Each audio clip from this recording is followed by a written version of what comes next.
YouTube. Cheers. So, it's not quite time for my second Advent. That'll be next week.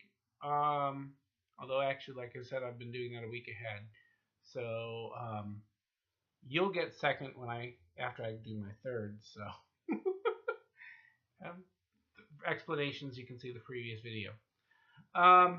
So anyway, winter can be said to well and truly have arrived.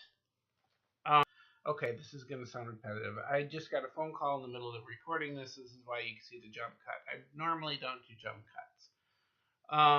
But in this case, you're going to see one. I did some filming of my Christmas decorations so far. I haven't put my tree up yet. It's an artificial tree. But I'm just taking my time on purpose to be relaxing about it. So, there's no point. We've got nearly a month to go. I mean, this is only, what does it say now? Yeah, the 8th of December, 25 minus 8. I mean, we've got more than 15 days left. 17, I believe, actually. I'm horrible at math, but I think that's about right. So, what else has been going on in the universe? So I've been doing some decorating. I start with my Advent wreath, which I'm actually not going to film because it's not really very filmable. I mean, it looks nice, but it's just 4 candles and a wreath, so you've got nothing to worry about. And when I go to light it, it's like my cameras are not low light capable. So it's when you light candles under normal daylight conditions, for the sake of a camera, it just doesn't look good to me. But I suppose it could look good to some people. It just doesn't to me. But that's all right. But I also have my nativity set out, and I have my little Christmas village in a couple of different places, which is nice. One of the things you will notice in this video is that in the Christmas village, nothing matches. Martha Stewart would be in absolute screaming fits of horror because nothing matches. Nothing is in scale. And it's just like all over the place. But it's fine because it's a tradition and that's part of the fun. Which is kind of my point. Holiday traditions can be fun and you don't have to be all, so about them unless that's your personality. Just saying. So when I was a kid growing up, we used to embrace the handmade thing, and embracing handmade included embracing the fact that things just are not going to match all the time. It's been a little bit of a struggle to take the second part of it my mom tried to teach, which is that you don't have to put everything up. Because when I was younger, we did. We had a large, usually a real tree, a large one, and we loaded it to the gills. But as Mom grew older, she got to find that was a lot of work, and Dad was the same way.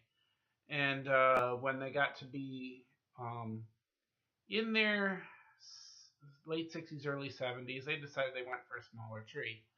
And actually, earlier than that, about 10 to 15 years earlier before that, they had gone for artificial. Could have been even, it might have actually been 20 years, I'm not sure. But they'd gone for artificial, but then at some point they decided they wanted a smaller tree. So this is what I have now.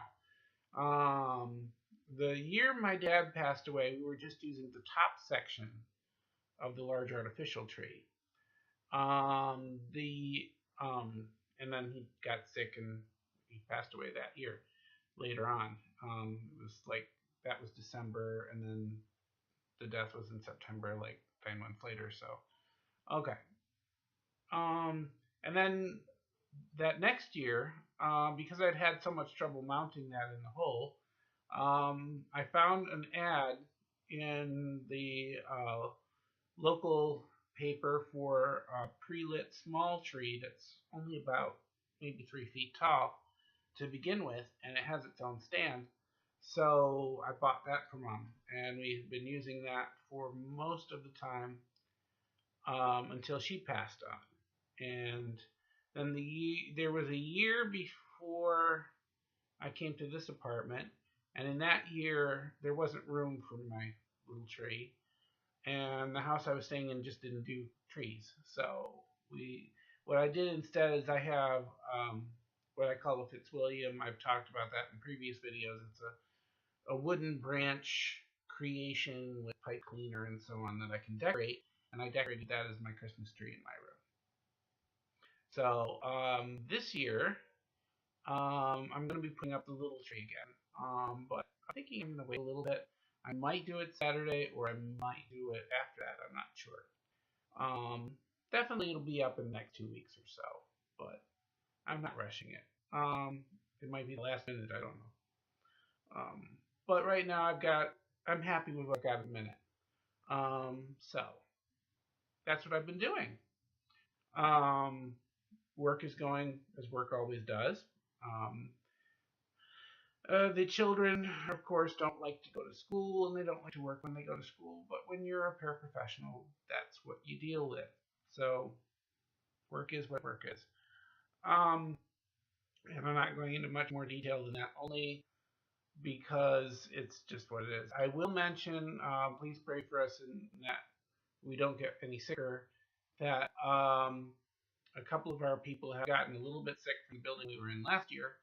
And several people in one of the related schools during the same building have definitely had some issues, and there's a lawsuit going. Both of the school buildings in which I have worked are not actually school buildings. They're owned by the school district, but they are actually barely renovated former factory buildings.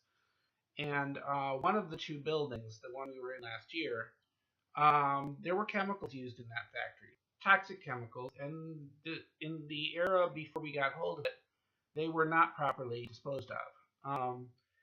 And the worst part of the buildings, as far as the EPA is concerned, were in the part where I was working. Lovely, isn't it? In fact, I believe they said the toxicity level was 10 times what they'd allow for human habitation.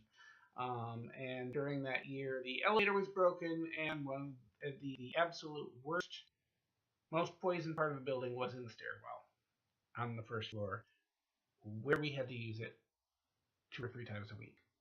And the next most polluted part was actually in the classroom that I worked in, and some of the other rooms that were near there. So it wasn't nice. It was nice. As a matter of fact, that particular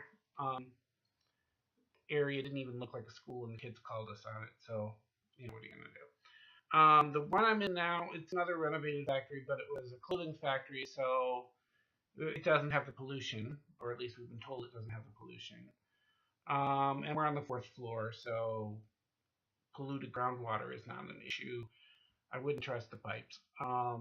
Basically, I bring in bottled water if I want something to drink, or if I want to make something to drink. So, welcome to the Rochester City School District. Anyway, actually they pay you pretty well, and the union, I never thought I would be a union supporter. I've actually still don't like unions, but when you're working at a public school, you have one. And actually, our union would be behind us if we ever decided to do something about it, so that's a good thing. So, it's getting to be that time in the vlog, and since the next one's going to be really long, I'm going to give you guys a break. Plus, I'm going to try and put some footage in here that I just took of the village and the nativity set. So, this is still going to be a bit long, but hopefully not as bad. Alrighty. So until then, further up and further in. Cheers, all.